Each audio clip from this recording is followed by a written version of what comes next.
शिवाजी महाराजांच्या दैदिप्यमान इतिहासातील एक बुलंद आवाज आणि सह्याद्रीच्या छातीचा रणमर्द म्हणजेच तानाजी मालुसरे. आधी लगीन कोंढाण्याचं मग रायबाचं म्हणत जे मुठभर मावळ्यांसकट मुघल सैन्यावर तुटून पडले होते ते तानाजी मालुसरे. स्वतःच्या जीवाची पर्वा न करता तुटलेल्या ढाली सकट तलवार होऊन तळपले होते ते तानाजी मालुसरे. आणि कोंढाणा मिळवण्यासाठी जे सिंहासारखे लढले ते होते तानाजी मालुसरे.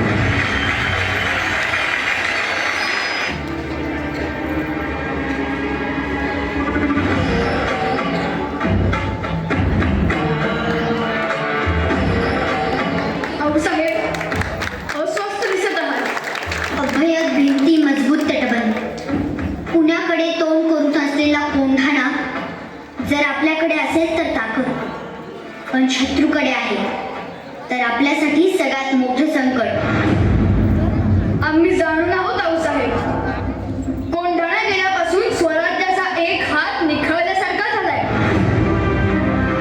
मुघलांच्या जयसिंगासोबत केलेला तह अजूनही आमच्या काळजात खोल जखम करून आहे.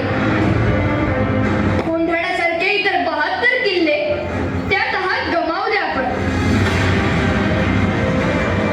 दिल्लीत तुम्हाला कैदेत ठेवण्याचा त्या औरंग्याचा विश्वासघाती मनसुबा विसरू नका.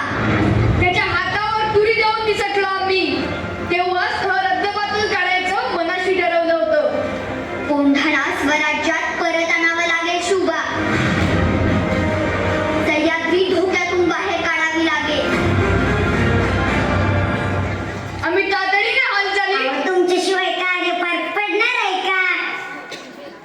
मुद्रा मुद्रा